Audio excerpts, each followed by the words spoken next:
ताज़ा तरीन खबरों की इस दुनिया में आप सभी का स्वागत है और मैं हूं आपके साथ रिजवान खान। और अब वक्त हो चला है आज की बड़ी खबरों का।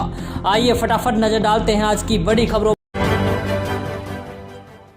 पर। पहली जो बड़ी खबर सामने आ रही है वो आ रही है भरतपुर जिले के कामा तहसील के गांव ऊंचेड़ा से, जहां पर मुस्लिमों ने नमाज पढ़ाने वाले मौलाना को एक मोटरसाइकिल दान कर दी है।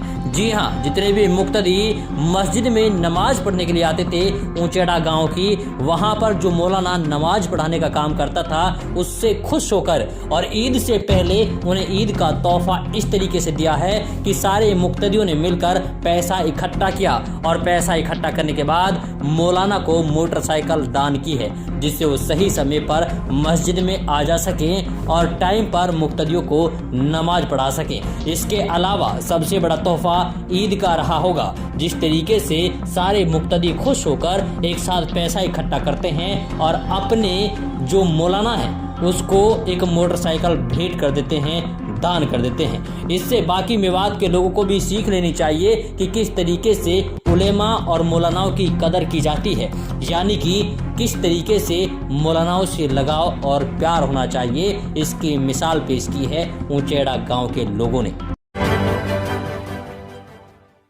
और आइए बढ़ते हैं अगली बड़ी खबर की ओर, जो कि अलवर जिले के गांव अलवाड़ा के पास चौमा गांव से आ रही है, जहां पर ट्रक में भीषण आग लगने के चलते 4 बच्चों की जान चली गई। जी हां, मामला चौमा गांव का है, जहां पर ट्रक खड़ा हुआ था और परिवार के ही 4 बच्चे उसमें खेलने के लिए ट्रक में चले जाते हैं। इस बीच अचानक शॉर्ट सर्किट होता है और उसके बाद में ट्रक में आग लग जाती है, जिसके चलते 4 बच्चे बुरी तरीके से झुलस जाते हैं। जब तक गांव वालों का पता चलता है तब तक बहुत देर हो जाती है। लोग आनन फानन में उस आग पर काबू पाने की कोशिश करते हैं, लेकिन तब तक बच्चे पूरी तरीके से झुलस जाते हैं और पूरे परिवार में चीख पुकार उठ जाती हैं। सारे लोग चिल्लाते और चीखते हुए नजर आते हैं। और आइए बढ़ते हैं अगली बड़ी खबर की ओर, जो कि हरियाणा के मेवात जिले से आ रही है। मेवात जिले की जमीयत उलेमा के लोगों ने 60 जरूरतमंद लोगों को ईद का सामान बांटा है। जी हां, जमीयत उलेमा एक ऐसी संस्था है जो मेवात इलाके में मसीहाओं के तौर पर काम कर रही है। जितने भी लोग गरीब हैं उनके पास जाती है और उनकी हर संभव मदद करने की कोशिश करती है। अब ईद से पहले कई गांवों का दौरा किया। इस दौरान बीसरू और बिछोर गांव में जाकर करीब 60 जरूरतमंद लोगों को ईद का सामान दिया। इसके अलावा जमीयत उलेमा के सदस्य साबिर मजाहिर ने कहा है कि उनकी टीम में बहुत सारे मेंबर्स हैं, जिनका नाम लेना तो लेंगे तो उसकी लिस्ट बहुत ज़्यादा लंबी हो जाएगी, लेकिन जितने भी लोग हैं बढ़ चढ़ कर गरीब लोगों की मदद करते हैं और साथ ही मेवात के और लोगों से भी यही अपेक्षा और उम्मीद है कि वो भी ज़रूरतमंद और गरीब लोगों की मदद करते रहें।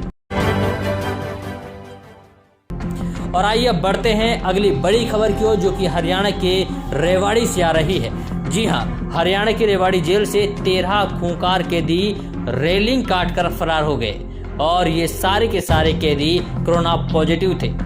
हरियाणा की एक जेल से 13 खूंखार कैदियों के फरार होने का मामला सामने आया है। बताया जा रहा है कि सभी कैदी कोरोना संक्रमित थे। उन्हें रेवाड़ी जेल में रखा गया था। वहां से ये सभी कैदी रेलिंग काटकर फरार हो गए। पुलिस कैदियों की तलाश में जुट गई है। जानकारी के मुताबिक इन कैदियों को हरियाणा की रेवाड़ी जेल में रखा गया था। कुछ दिन पहले रेवाड़ी जेल में कोरोना संक्रमित कैदियों को रखने के लिए व्यवस्था की गई थी। यहीं सेल में इन कैदियों को रखा गया।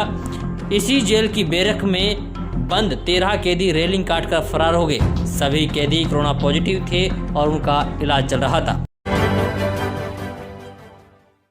और आइए अब बढ़ते हैं अगली बड़ी खबर की ओर, जो कि हरियाणा के मेवात जिले के उमरा और गुलालता गांव से आ रही है, जहां पर ईद से पहले ही मातम पसर गया।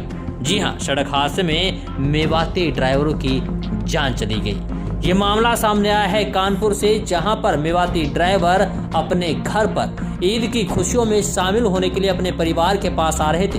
इसी बीच एक बड़ा सड़क हादसा हो जाता है, जिसमें उमरा और गुलालता गांव के मेवाती ड्राइवर इस दुनिया को हमेशा हमेशा के लिए अलविदा कह जाते हैं। जैसे ही परिवार के लोगों को पता लगता है तो परिवार में मातम पसर जाता है। परिवार वालों का रो रो कर बुरा हाल हो जाता है। जिस घर में ईद की खुशियां होनी चाहिए थी, उस घर में मातम पसर गया।